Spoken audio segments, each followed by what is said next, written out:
क्षेत्र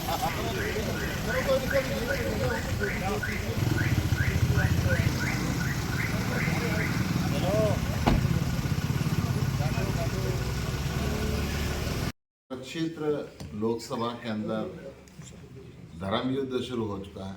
2024 का जो युद्ध है, युग परिवर्तन की शुरुआत यहाँ से होगी। भारतीय जनता पार्टी का युग परिवर्तन होगा। हरियाणा प्रदेश किसान बहुल प्रदेश है और जिस प्रकार से किसानों के ऊपर तानाशाही रवैया, गोली डंडा लाठी आंसू गैस की भाषा भारतीय जनता पार्टी बोल रही है। किसान परेशान है। प्रधानमंत्री जी को अपना वायदा याद कराना चाहता है। किसान प्रधानमंत्री जी से मिलने के लिए दिल्ली जाना चाहता है, परंतु मनोहर लाल खट्टर जी ने हिंदुस्तान और पाकिस्तान के बॉर्डर से भी ज़्यादा टाइट ये बॉर्डर कर रखे हैं। अलग अलग धाराएं लगा रखी हैं, इंटरनेट बंद कर रखा है, किसानों के ऊपर रबड़ पैलेट गोलियां चलाई जा रही हैं, आंसू गैस के गोले छोड़े जा रहे हैं, लाठी चार्ज किया जा रहा है, वाटर कैनन का इस्तेमाल किया जा रहा है और धारा 307 के तहत मुकदमे दर्ज किए जा रहे हैं। धारा 307 का मतलब सीधा सीधा अटेम्प्ट टू मर्डर के मुकाबले की धारा है। क्या ये किसान इस देश के दुश्मन है? भारतीय जनता पार्टी ये जो भाषा बोल रही है, आज किसान शांतिपूर्ण तरीके से प्रधानमंत्री जी ने जो 3 साल पहले वायदा किया था एमएसपी की गारंटी का, वो याद कराने के लिए जाना चाहते हैं। परंतु खट्टर साहब कह रहे मैं जाने नहीं दूंगा। पहले भी खट्टर साहब ने इनकी जड़ें चीन में और पाकिस्तान में बताई थी। पहले भी इनको खालिस्तानी कहा था, आतंकवादी कहा था और आज भी खट्टर साहब वही व्यवहार कर रहे हैं। भारतीय जनता पार्टी, नरेंद्र मोदी जी की सरकार पूंजीपतियों के हाथ में बिक चुकी है। 750 किसानों की उन्होंने शहादत पहले ली थी और अब भी 7 से ऊपर किसान शहादत ले चुके हैं। एक नौजवान 21 वर्षीय शुभकरण की गोली मार के हत्या कर दी गई। एक तरफ ये सरकार है और एक तरफ पंजाब में आम आदमी पार्टी की सरकार है जो किसानों को हर संभव सहायता दे रही है, हर मेडिकल असिस्टेंट दे रही है। शुभकरण की हत्या की गई तो उनकी शहादत को नमन किया, 1 करोड़ रुपए का सम्मान राशि दी, शहीद का दर्जा दिया, उसकी बहन को सरकारी नौकरी दी। मैं ये सिर्फ ये कहना चाहता हूँ कि आज क्या इस प्रदेश के किसानों से भारतीय जनता पार्टी को प्यार नहीं है? ये जो दोगला चेहरा है, ये दोगला चेहरा सबके सामने आ चुका है मनोहर लाल खट्टर जी का। एक तरफ तो अपने आप को किसान के बेटा कहते हैं और दूसरी तरफ से किसानों पे गोलियां चलवाते हैं। आम आदमी पार्टी इनकी इस कार्रवाई की निंदा करती है, किसानों के साथ है। किसानों को तुरंत रास्ता दे खट्टर सरकार, ये रास्ते खोले।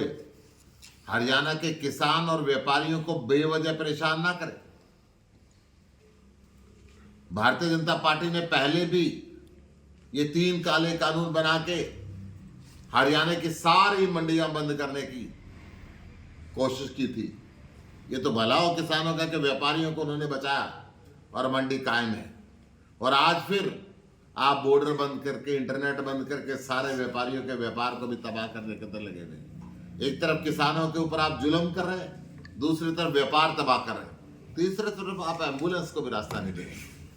अगर कोई मरीज उसके अंदर जा रहा है तो इस देश के संवैधानिक अधिकारों का खुल्लम खुल्ला उल्लंघन अगर कोई कर रहा है तो भारतीय जनता पार्टी कर रही है। मैं जहां जहां जिस गांव के अंदर जा रहा हूं, इस लोकसभा चुनाव में मैं कैथल के अंदर, कुरुक्षेत्र के अंदर और यमुनानगर, तीनों जिलों के अंदर जो 9 विधानसभा लगती है, 9 की 9 के अंदर मैं गया। 9 की 9 के अंदर किसानों की शिकायत है कि भारतीय जनता पार्टी हमें दुश्मनी ले रही है, हमारे ऊपर राष्ट्रीय सुरक्षा कानून के तहत मुकदमे दर्ज करने की धमकी दे रही है, संपत्ति कुर्द करने का नोटिस दे रही है, बैंक अकाउंट सील करने का नोटिस दे रही है, पासपोर्ट रद्द करने का नोटिस दे रही है, आर्म लाइसेंस रद्द करने का नोटिस दे रही है। आजाद हिंदुस्तान के अंदर ऐसा कभी जुल्म, कभी हमने देखा नहीं था जैसा जुल्म भारतीय जनता पार्टी की सरकार ने इस प्रदेश में किसानों के साथ किया। और इस लोकसभा चुनाव के अंदर, इस कुरुक्षेत्र सीट के अंदर, जिस जिस गांव में मैं जा रहा हूं, किसान इस बात से बहुत परेशान है कि भारतीय जनता पार्टी हमारे से कहीं ना कहीं बदला ले रही है। कहीं ना कहीं भारतीय जनता पार्टी को इसका सबक सिखाने के लिए भी किसान तैयार बैठे। आज यही कारण है कि कुरुक्षेत्र लोकसभा सीट के अंदर जो नायब सैनी है, लोग उसको गायब सैनी कह रहे हैं। लोगों के बीच में रहता नहीं है। सैनी साहब गायब हो चुके हैं। गायब सैनी इस कुरुक्षेत्र में उनका नाम प्रसिद्ध हो चुका है। कुरुक्षेत्र में जब बाढ़ आई थी तो विदेश में अपने रंगेलियां मना रहे थे। कुरुक्षेत्र के, कैथल के, रादौर के, पेहवा के, अनेकों पुंडरी के, किलायत के, जिन जिन गांवों के अंदर मैं गया हूं, कहते हैं साहब पिछली बार वो आए नहीं थे, हमने वोट दे दी, मगर वो तो वोट लेने के बाद भी नहीं आए। आज भारतीय जनता पार्टी की इस क्षेत्र से जमानत जब्त होगी। कांग्रेस का एक एक कार्यकर्ता, आम आदमी पार्टी का एक एक कार्यकर्ता और देश भर के इंडिया गठबंधन टीम की जो पार्टियां हैं, उनकी विचारधारा रखने वाले चाहे चंद व्यक्ति हो यहाँ पे, परंतु एक एक कार्यकर्ता के अंदर बहुत उत्साह है।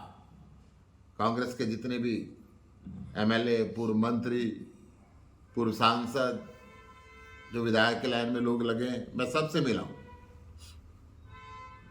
और सब ने बहुत आगे बढ़ के अभिनंदन किया, बहुत आगे बढ़ के स्वागत किया और सब ने कहा कि चुनाव हमारा है, हम लड़ेंगे। आम आदमी पार्टी के एक एक कार्यकर्ता के अंदर पूरा उत्साह है। आम आदमी पार्टी का कार्यकर्ता कह रहा है कि कुरुक्षेत्र के युद्ध के बाद युग परिवर्तन हुआ था, अब बीजेपी के युग का परिवर्तन होगा और यहां से एक नई शुरुआत हो। अच्छी डेमोक्रेसी का सिस्टम यहां से चलेगा। मैं आज सीवन के अंदर जा रहा हूं, कैथल के अंदर जा रहा हूं, अभी कुरुक्षेत्र के अंदर आया हुआ हूं, मिला हूं, अपने कुछ पूर्व मंत्री से मिला हूं, लाडवा में सुबह होके आया हूं। तो पूरे दिन के जो व्यस्तम कार्यक्रम रहते हैं, उस व्यस्तम कार्यक्रम के अंदर बहुत आनंद भी आया। जब लोगों से मिलता हूँ तो इतनी पॉजिटिव एनर्जी यहाँ पे मिल रही है, वो कमाल की पॉजिटिव एनर्जी है।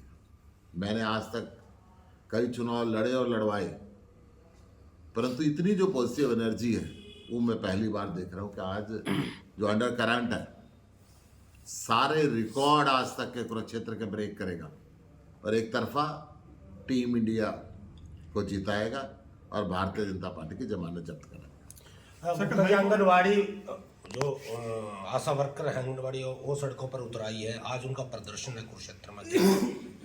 आशा वर्कर, आंगनबाड़ी के वर्कर पिछले काफ़ी लंबे समय से संघर्ष पे हैं। भारतीय जनता पार्टी समय समय पे उनको आश्वासन तो देती है, आश्वासन देके कहीं ना कहीं उनकी हड़तालों को बंद कराती है, परंतु वायदे पूरे नहीं करते। यही बात इन्होंने क्लर्कों के साथ करी, यही बात वन पेंशन वन रैंक वालों के साथ करी, यही बात जितने भी मेडिकल के ऑफिसर्स थे, अधिकारी थे, कर्मचारी थे जो हड़ताल पे गए, उनके साथ करी। ये झूठी पार्टी है, अपने वायदे कभी पूरे नहीं करती। आंगनवाड़ी के वर्करों के साथ आम आदमी पार्टी पूरी तरीके से खड़ी। आम आदमी पार्टी ने सुशील गुप्ता को यहाँ का कैंडिडेट उतार कर दूसरे जो पार्टियां सभी के समीकरण बिगाड़ दिए हैं, क्या कहें? सुशील गुप्ता तो एक साधारण कार्यकर्ता है, एक सामाजिक कार्यकर्ता है, जो अच्छे हॉस्पिटल बनाने का काम करता है, अच्छे स्कूल बनाने का काम करता है, अच्छे कॉलेज बनाने का काम करता है, समाज से झोली पसार के समाज के लिए संस्थाएं बनाता है। मैं विश्वास दिलाता हूं कि कुरुक्षेत्र के अंदर भी हमारे ट्रस्ट ने 2 एकड़ हॉस्पिटल के लिए ज़मीन ले रखी है। बहुत जल्द हम उसका एक धार्मिक चैरिटेबल हॉस्पिटल यहाँ बनाएंगे। कैथल के अंदर भी एक बड़े हॉस्पिटल की ज़रूरत है। सरकार के तो बनवाएंगे जब हम सत्ता के अंदर आएंगे, इसके अलावा समाज के भी बनवाएंगे। गुप्ता जी, दुनिया के लोगों के सामने गुप्ता जी, कुरुक्षेत्र लोकसभा संसदीय क्षेत्र के बड़ी आबादी के ग्रामीण क्षेत्रों का आप दौरा कर रहे हैं, हल और किन मुद्दों के साथ लड़ रहे हैं आप? कुरुक्षेत्र का किसान परेशान है। जब बाढ़ आई, फसल खराब हो गई, ये पोर्टल का खेल खेलते रहे। जब बाढ़ आई तो मकानों में 5-5 फुट पानी भर गया, इन्होंने कोई मुआवजा नहीं दिया, कोई राहत नहीं दी। कुरुक्षेत्र के हर घर के अंदर बेरोजगार नौजवान बैठा हुआ है। बेरोजगारी की वजह से वो अपराध की दुनिया में चल पड़ा, नशे की दुनिया में चल पड़ा। बूढ़े माँ बाप परेशान हैं, जमीन बेच के 1 किला 2 किला पैसे दे रहे हैं कि डंग की रास्ते से कहीं ना कहीं वो विदेश में जाने की ट्राई कर रहा है, बॉर्डर पे गोली खानी पड़ जाती है। कुरुक्षेत्र जिले के हर घर के अंदर, गांव में विशेषकर नशा पसर चुका है। नशे के पैर तेजी से घुसते जा रहे हैं। एकांत में जाते हैं तो सिरिंज पड़ी हुई मिलती है, किसी स्कूल के कॉर्नर पे, किसी धर्मशाला के कॉर्नर पे। गांव में जो भी एकांत जगह है, नशे के आदि युवक जो बेरोजगारी से परेशान होकर नशे में कहीं अपनी जिंदगी ढूंढ रहे हैं, वो सिरिंज के साथ नशा करते हैं और सिरिंज गांव के कोने कोने पे पड़ी है। गुप्ता जी क्या कहेंगे, आपने नायब सैनी को गायब सैनी बताया है, तो क्या लगता है उम्मीदवार से भी गायब हो सकते हैं लोग समझ?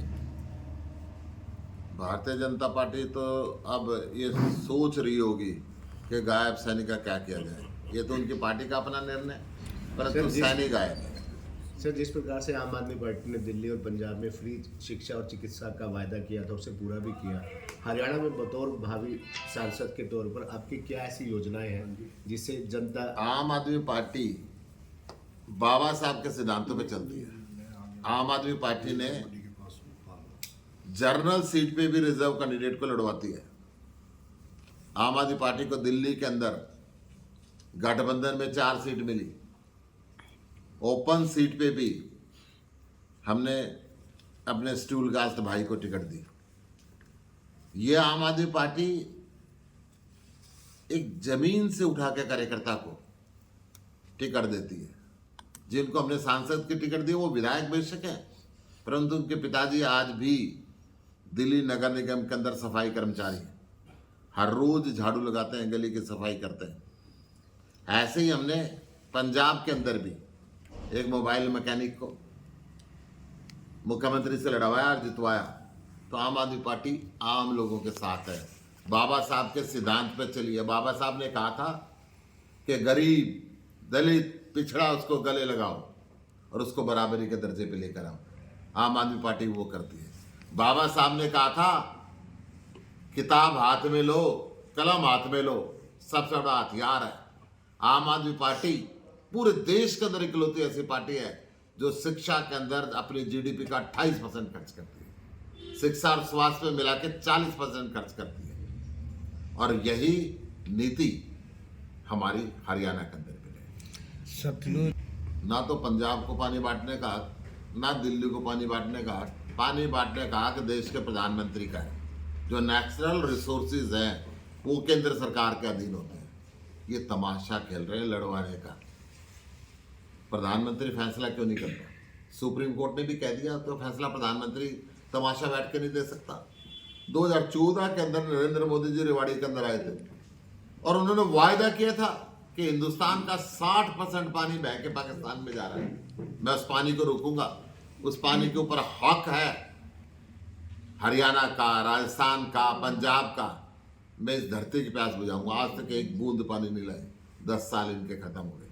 अब भाखड़ा नंगल डैम से पानी बटना है। प्रधानमंत्री आए, बैठे और पानी का हल करें। सर, कांग्रेस के सारे सामने है जी। कांग्रेस के हर बड़े नेता का आशीर्वाद है। कांग्रेस के राहुल गांधी जी और आम आदमी पार्टी के अरविंद केजरीवाल जी साझा रैली बनाएंगे, उसका निर्णय करेंगे। अभी प्रोग्राम बन रहे हैं, कौन कौन से नेता ने मंच शेयर करना है, कौन कौन से नेता ने क्या शेयर करना है, रैली शेयर करनी है, ये सारे जल्द ही आपके सामने आएंगे। Thank you sir. Thank you.